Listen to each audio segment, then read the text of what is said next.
Hello folks, Alex here. This is Alex Unabridged, and today it's time for my top 10 art and design books.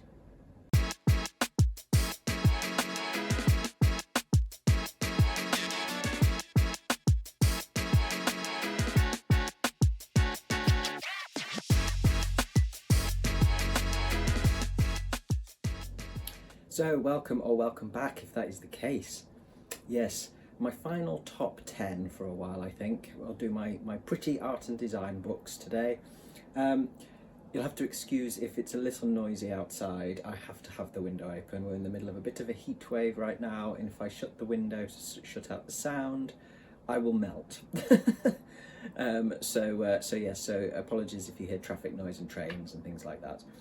So let's crack straight on with these. These are my prettiest, my favourite art and design books. So this is my personal favourites, favourite top 10. And there's a big mix in here, but they are all either books about design, featuring, heavily on the visual side of things. These aren't design theory books or art theory books. These are books about artists or designers or design styles, that kind of thing, design elements, and they all are focused largely on the visual, representation of those. They're not text-based books. So, in at number 10, we've got something extremely fun to me, and that is custom graphics, hot rods, burlesque, and rock and roll. I picked this up years ago after, I think, a mate of mine and I, years and years ago, in the relatively early days of YouTube, I guess, started just finding bits and pieces of stuff on YouTube, and we really got into watching some like old geezers do pinstriping, the sort of hot rod painting, that kind of thing, and I kind of got looking into that sort of stuff, and by way of that came across custom graphics, custom culture. And this book is basically just kind of a good rundown of custom culture. It's very lowbrow art, and I don't mean that in a derogatory way. This is fun, punchy, great for like posters, album covers, things like that. It's still very skilled in terms of what people are doing with it, but it's brash. It's bawdy often, it's irreverent, it's just really good, fun, colourful, in-your-face stuff. So in here, as you'd expect, you've got quite a lot of different weird and wonderful stuff. Got lots of stuff which I'd call like this. It's trashy. It's like trashy books are fantastic. I would say this is the same sort of stuff. It's trashy art, trashy design, and it's brilliant. I love it, and I think to be able to come up with that kind of stuff with the colours and the illustrations, I think there's a real skill to that. So to call it lowbrow is not a derogatory term at all. So yes, we've got stuff like that in there. You've got some kind of stuff based on the pinstriping. So this kind of is digital pinstriping essentially. But I'd recommend like looking up some videos on pinstriping on YouTube, because it's quite zen to watch. I think it's it was, when I watched it was back in the day before everything was like titled ASMR. But yeah, it is like you can't stop watching it. So yeah, you've got stuff like that in there. Then you've got kind of like rock and roll sort of posters and album covers and stuff like that, and I'm quite into some of this stuff. Like I quite like Brian Setzer, and like sort of modern swing bands like Big Bad Voodoo Daddy and things like that, Cherry Poppin' Daddies. So that kind of stuff has that kind of aesthetic with its album covers, stuff like that. And then we've got burlesque. Burlesque is a big one for this. I can't show a huge amount of the burlesque stuff because there's quite a few bits of the ladies that aren't as covered, shall we say. It's a little risque, so I won't show those. There's a bit of nudity, a bit of sexiness. So you've got like lots of that kind of stuff, and then you've got this sort of more sort of 50s kind of aesthetic. There's loads and loads of stuff in here. It's all colourful, it's all bonkers, and it's just fun. It's just really, really good fun to look at. And it's interesting just to kind of look at it and look at where, because this is all modern stuff, modern interpretations. You know, it's interesting to kind of look at the sort of historical, like the source material essentially, where the influences have come from with this. So yes, so that is the first one up at number 10. In at number 9, hopefully not causing you too much whiplash, is something completely the other end of the spectrum. And this is Painted Tales by an artist called Sue Prince. This is kind of her first sort of collected works book, where she's kind of gone through like the paintings that she's done, and she's put lots of stuff together and talked about her process and all that kind of stuff, and she's put it into a nice self-published book. And Sue Prince is an artist reasonably local to me. She's down the other end of Derbyshire. I'm up North Derbyshire, she's down in South Derbyshire, but she lives on a farm. She's a very passionate food campaigner, environmental campaigner, and she paints in a very particular style. She basically does what are called bonada, which is the plural of bonad, which is quite an old and ancient form of painting that's painted on linen with paint made from egg yolks. And she paints, most of her stuff is about the environment and elements of the environment, but a lot of it is political as well, and that is why I love it so much. It's in a very, you know, traditional style for the bonad paintings.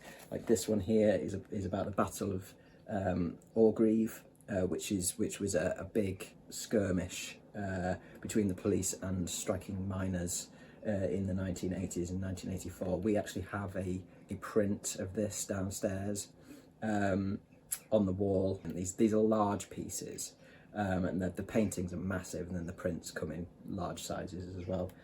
So yeah, so stuff like that, where the detail of this, the amount of storytelling that she fits into an image, and the simplicity of the figures, but how warm and how human the message is that she's conveying.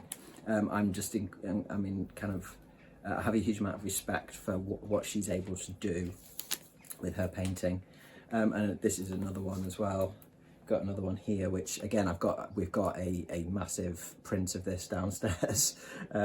This is about this is where she went down to London when the Occupy protests were going on, and she spoke to people and she painted. And the same, she's done one here of climate change, and she does all of this kind of stuff.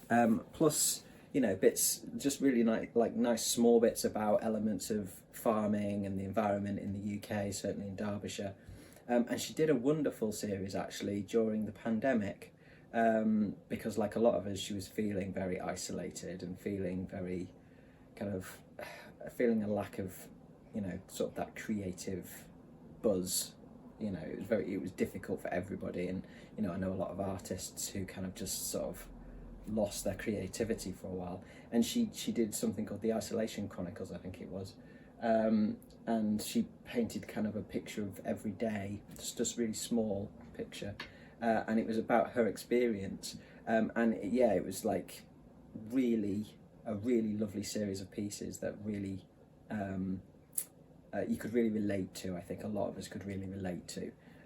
So she's an excellent artist, and I love this book because there's just so much stuff in it that I can go through, and it gives me hope in terms of, like, you know, sort of more existential hope, but also it just kind of gives me quite a lot of inspiration artistically. Even though my stuff is kind of nothing like this, it's still very inspiring artistically speaking. So that is number 9. In at number 8 then, some of these are rather big. is one that I mentioned very briefly the other day in a tag video, and this is Type, a visual history of typefaces and graphic styles. In that tag video, in the Judging Books by Their Covers tag video, I talked about volume 1. This is volume 2, and out of the two, in terms of the content, this is my favourite, because I tend to go in for stuff that's a little more modern. Volume 1 goes up to kind of 1900, and this goes 1900 to 1938. I thought this went further than that before I looked at it again, but it doesn't. But yeah, it's still got some amazing stuff in it. And I mean, I love early 20th century design and typography. And this is just because I love typography, and this is just an incredible resource, really, for me, for typography. You've got all of these typesetting sheets, you've got lots of this kind of sort of Art Nouveau kind of stuff. This is from 1908. You know, you've got kind of a lot of colour coming in as well. And then, you know, you go forwards a few years, you've got quite a lot of Germanic stuff. You know, you've got starting to see some changes in design there. Again, the colour work for those typesetting sheets. And as I say, it goes all the way through and up, much more modern, much more streamlined, sort of minimalist sort of style stuff like this. You know, we're getting into sort of Bauhaus and all that kind of stuff as well. So it's yeah, this is just, I love this just because I can just sit through this, flick through it, find not just typography but flourishes, sort of little incidental like illustrations, like labels and that kind of thing. You know, it's just one of those where if I'm feeling a little bit lost, like in terms of what to do with something, or I just need some like pretty visuals just to get in my head, just to spark anything off, doesn't matter what really, just something to get the creative kind of juices flowing, then this is a really good one for me in terms of type and flourishes and all that kind of stuff. So yes, and it's very interesting as well in terms of looking at the development of styles as well for the early part of the 20th century. So that is number 8. Number 7, sticking with type pretty much, and sort of incidental graphics, is this one, Make It Now by Anthony Burrell. This came up in that tag video as well, because I love this cover. This naked hardcover is just striking for me. You know, it doesn't need to do anything else, and the content of this book is like that as well. It is all about you know, kind of ways of thinking, you know, creative problem solving, inspiration, ideas, getting things done artistically and not overthinking things. And it's full of, I mean, you know, it does have quite a lot of writing in this from Burrell, but there are just, every page or thereabouts has, you know, kind of big blocky text pieces, printed text pieces on it. So you got, don't be normal, don't be ordinary. Okay, not much chance of that with me. Certainly not normal. And you know, then you've got double page spreads of things like, you know, say what you mean and mean what you say. They're all just, you know, really simple things, really simple sayings, really simple ideas in really simple visual form. But because of their boldness, you know, they, you know, and that one because it's kind of a duet essentially. You know, they're just striking to me. They just grab my attention. And then, you know, you've got plenty of just random things of like, you know, various bits of different type and, you know, text and colour and texture and pattern and things like that in it. It's, you know, it's full of stuff like that, along with some, you know, brief and concise but very, you know, valuable thoughts and ideas from Anthony Burrell on, you know, making work basically. So yes, so that is my number 7. and this one gets used quite a lot. This one is a constant source of inspiration. Okay, in at number 6, I believe, is the chunkiest on this list, which again is another one that you'll have seen if you saw the tag video, and that is Information Graphics. I love this book. This is just full of a huge variety of maps, charts, all that kind of good stuff. You know, ways of representing information that are, I just think, really innovative visually. I started my first big commission for a museum as an artist, and what I produced as artist in residence there was essentially infographics based. I love infographics. That's kind of how my mind works. I like signs and symbols and maps and all that kind of stuff. So this is brilliant. I love this. And it is just a huge chunk of a book. It weighs a ton. I have to sit with it, you know, kind of almost on a table when I look at it. You know, I have to spread it out on a table. But it's got so many great bits in it, like this map here, this hand-drawn map. The land of ice, this is Iceland. And it's, you know, it's all just little stick figures and, you know, little silly things that they're saying and stuff like that. And yeah, I love stuff like that. I think there's a real skill to doing something like that. Like the thought process that goes into it. So yeah, so there's things like that in it, and then on the, like, here's something that's booktube relevant. This is a chart looking at the differences between library classification systems. But I love that it's just used, you know, a bookshelf. Simple colours, simple graphics, but it's so much, for me, so much easier, so much more enjoyable to take the information in that way. So yeah, I mean, and you've got, you know, kind of full on, you know, sort of charts and you know, sort of much more kind of data led sort of charts in here as well. That kind of thing, which baffle me a little bit, but I love trying to figure them out. They're kind of like little puzzles in themselves, and it makes the information that sometimes I would find maybe quite dry to read in, you know, text. It just makes it so much more accessible. So I really appreciate stuff like this. I really appreciate, as I say, like infographics in general. So yeah, but yeah, this in fact, this was what I bought with, I think, my first paycheck from that job that I was saying about, that first commission. Yeah, I got a paycheck and I went to the bookshop and I saw this and I was like, I'm having that. That's my celebratory purchase for my first kind of big commission. So yes, brilliant book.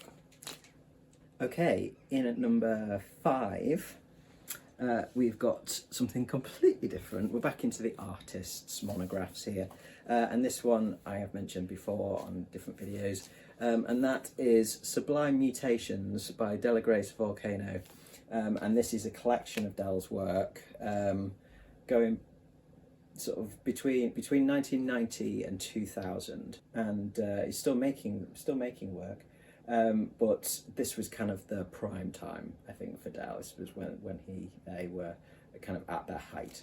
And there's a lot of stuff in here, most of which I can't show you because there's a lot of nudity, there's a lot of sex, there's a lot of alternative sex. It's about the body, you know, it's about the body, and it's about different bodies and ambiguous bodies in terms of gender. A lot of the pictures in here, a lot of the photos are in here because Dell's a photographer, are looking at gender variance, transgender bodies, and very kind of in quite an in-your-face, very just, you know, sort of straightforward way in a lot of ways. And so yeah, so there's not a huge amount I can show. But Dell also did the Drag King book, which is another cracking book.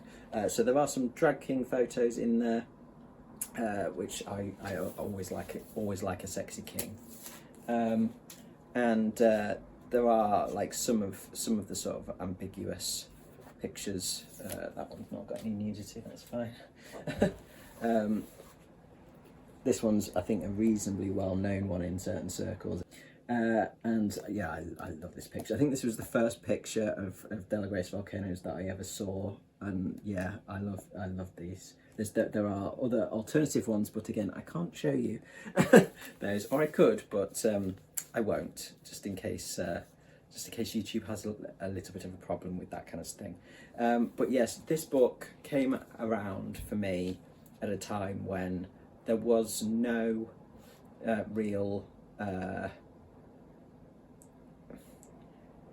when there was no major representation of, or even that much discussion about, ambiguous bodies. But this was the one that really kind of made me see that there was an in between sort of male and female, or masculine and feminine, in terms of body, and how, you know, you represent that, and the embodiment of a mixed identity, if you like, a non-binary identity, and how how that can be represented physically, essentially. And that was kind of a massive deal to me at the time, because I didn't realise that was an option for me in terms of transition.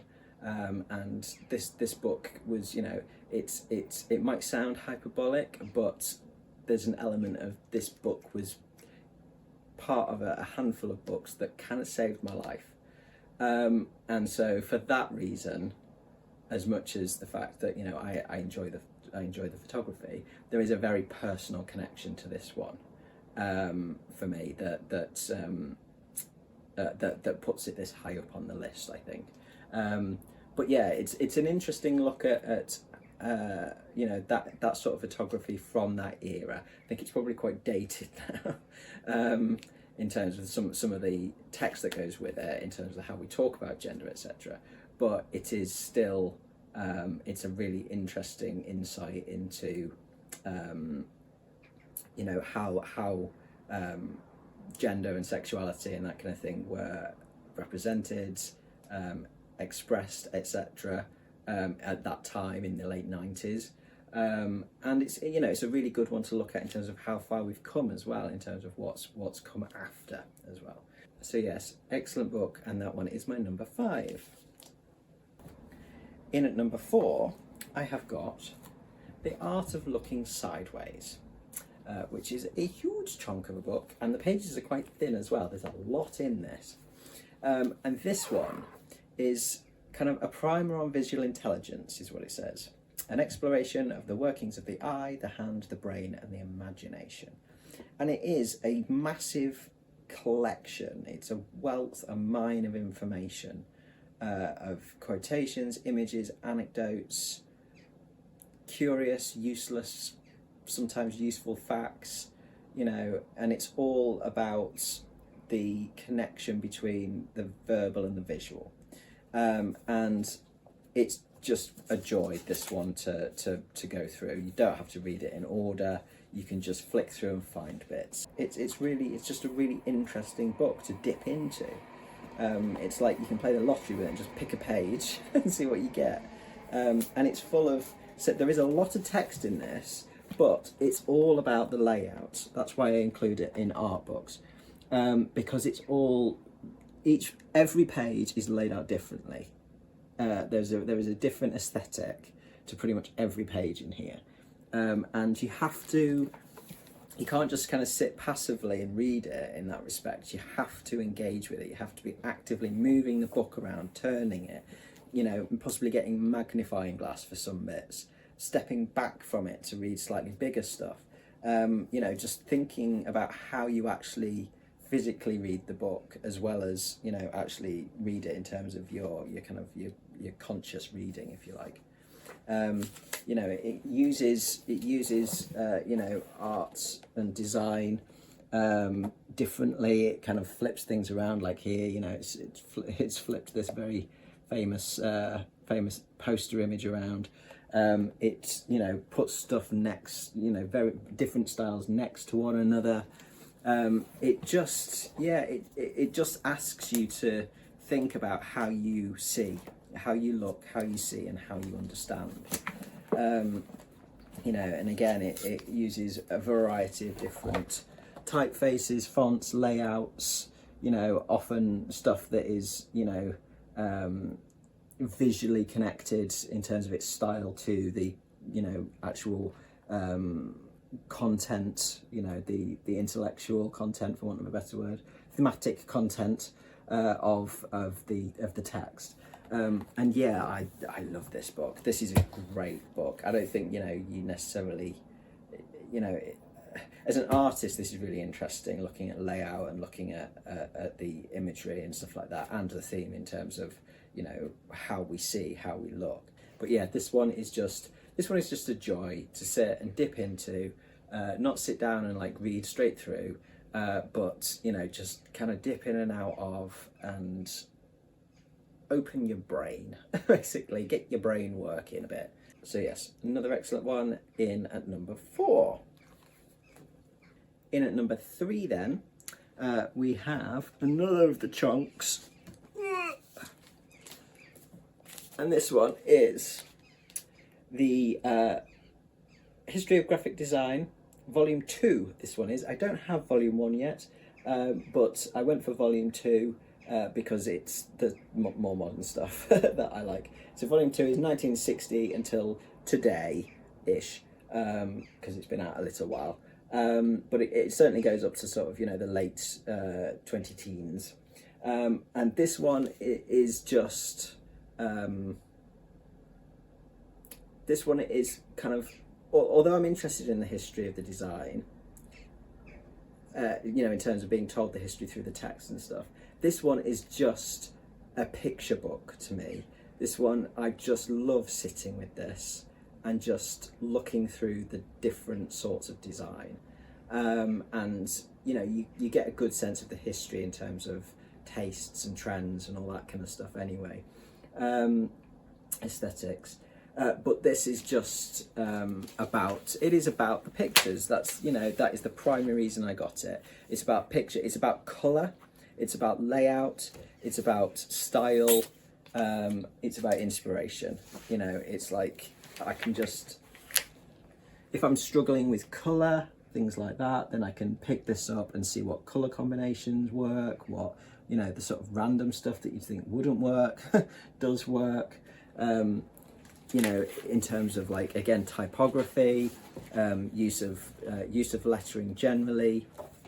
You know, you've got plenty of stuff like that. You've got, you know, plenty of stuff that people like Milton Glaser, and then, you know, people inspired by Milton Glaser. Like, this is a Japanese artist. You know, sort of loads and loads of really brightly coloured stuff, really different styles. You know, things that, you know, if I'm going for a particular sort of aesthetic with a piece of client work, then this is fantastic. To be able to kind of, if they give me a reference to something that I don't know, it's usually in here. And we've got other stuff like this, you know, it's from people from all over the world as well, different designers. This is a Dutch designer, and these are all books. And again, I love books in terms of them as objects, how they're made, things like that. The stitching, the different ways you can create a book. So yeah, stuff like that in there. So it's you know, it's posters, it's books, it's products, it's, you know, kind of all different sorts of things like that. And you've got like a load of stuff from the New Yorker, an artist from the New Yorker. So yeah, you know, publishing, all that kind of stuff. It's just full to the brim of wonderful inspiration, pictures and posters and all that kind of stuff. And I really like, I'm big into posters. I like poster design of varying, you know, varying themes. I mean, I love like war posters and, you know, stuff like that from from the Second World War and the First World War. I like old like advertising posters, sort of from the sort of 40s and 50s and beyond. You know, I like you know, film posters and music posters and all that kind of stuff. Political posters. It's there's so much stuff in here that I could, you know, every time I open it, and I've opened it quite a lot. There is always something else that catches my eye and, you know, kind of sparks something off in my head for something that I can work into my own work. So yeah, absolute cracker, this one. And I probably will pick up volume 1 at some point as well. They're not cheap, so it's going to be a present one, I think, or a Christmas spends one. So yes, so that is my number 3, graphic design volume 2. Okay, in at number 2 is one that I got for my birthday recently. So this is a very recent addition to the collection and a recent addition to the list.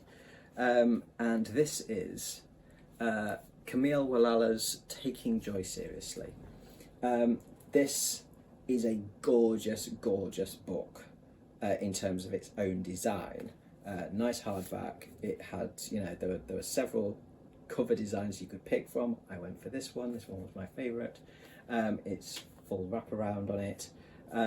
It has gorgeous end papers, all in Malala's design style. It has, you know, fantastic sort of chapter pages inside, all in her design style. And it's a beautiful, beautiful book in its, you know, in terms of in its actual design as a book. But I love her work so much. It is joyful. It is really joyful. So yeah, I mean, she does, you know, varying things. She's done, you know, kind of graphic design stuff, but a lot of her stuff is there's some sculpture. So she's done sculptural pieces like this, which I really like. But a lot of it is public art and building art.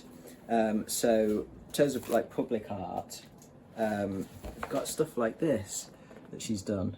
You know, like crossings, which I think is brilliant, to like be able to walk across the street and like have art under your feet, and just brighten up the street so much. You know, this is White City Station here on the tube, on the underground. And yeah, I love to see art like that out in public spaces, which just so joyful, so bright, so inviting. And she's, you know, kind of done sort of public space art like this, sort of referencing Cubist painters. She's quite influenced by the Memphis Group, which is an Italian collective of designers. But yeah, there's a lot of cubism in there as well. And you know, you've got kids obviously enjoying playing in the space. She's done things with Lego, like built a house, you know, with Lego. She's done, you know, kind of tube, the inside of the sort of the tube corridors, things like that. It's like, you know, it's like walking into a different world, I think, probably when you experience that out in the wild. I've never been fortunate enough to actually catch any of her stuff, but I keep my eyes peeled for where she's doing next, basically. Not what, but where she's doing next. And at some point I will go and I will see her stuff in reality. But yeah, she just brings me joy, Camille Walala. And you know, her practice is documented in this, which I find always fascinating to look at other artists' practice, and her philosophy behind her design, all that kind of stuff. And it's just playful. And so yes, this is, as I say, it's a new addition for me to my art book collection. But yeah, this one, I denied whether to put it at number 1, but I haven't, because it's new, and sometimes new things seem more exciting because they're new. So it's at number 2 for the moment, but once it's settled into its place in my collection, it may go up to number 1. I'm not entirely sure. So yes, but for now we'll leave it at number 2. And then finally, in at number 1, we've got Grayson Perry, by Jackie Klein. This is a updated and expanded version of Jackie Klein's original look at the work of Grayson Perry, who I think is one of the most important British artists working today. I first came across him through Channel 4 documentary, Why Men Wear Frocks it was called, because Perry's a transvestite. And it was fascinating. It was a fascinating documentary, and he speaks about gender presentation really eloquently as well. So I kind of seen him from that. And then he won the Turner Prize quite a few years ago now. And that was great to see him win that. And since then, he's just become more and more known. And he's really well liked across the art world, but also just with normal people, normal everyday people, not people in the high art world. Because he just kind of gets it. He's not highbrow in his own kind of thinking or anything like that. He's just very relatable and wants to relate to other people. He wants to know about other people. He's interested in other people, and his work speaks to that. And he's he's able to kind of be welcomed into quite niche communities in a lot of ways, and speak to people and get an understanding for different sections of society, and find the things that unite us rather than divide us. And so I really appreciate him and his work for that. But I love his style. I absolutely love his style. As I say, he's a potter, so he does a lot of pots. And pottery is not it's okay, but generally, it's not the sort of thing I'd normally go for. But his pots are so detailed, so intricate, in terms of what he puts on them, that they're just fascinating. When you go and see them in a museum, they're absolutely fascinating. You end up spending an age just walking around it and trying to find all of the story that's in the pot. Because he's a storyteller, at the end of the day, he is very much a storyteller. And he does kind of these sort of drawings, which he often converts into tapestries, which I love the colour, I love the detail of the amount of information in there. I love the kind of the hand-drawn, very personal, very human touch to them, and the way that he kind of, as I say, the way that he speaks to social issues as well. He did a TV series called All in the Best Possible Taste back in 2011, I think it was, where he looked at class mobility in the UK and class generally. And he went and he talked to different people from different classes and different sort of cultures, etc. And looked at taste, the idea of taste, and how that's connected to social class. And then he made tapestries of all of these, sort of out of all of these conversations, these meetings, and made them into a series, which kind of plays a little bit. It's a kind of a little bit of a kind of a riff, if you like, on Rake's Progress of Hogarth. So he kind of does some stuff that's satirical as well. And as I say, there's these series of 6 tapestries that look at various different elements of the class, discussions on class. The book I love because it gives you so much background on Perry and his work from right back before he was like properly famous, and brings you up to, not quite up to present day, because this is it's not old book, but I think the Vanity of Small Differences, which is the tapestries,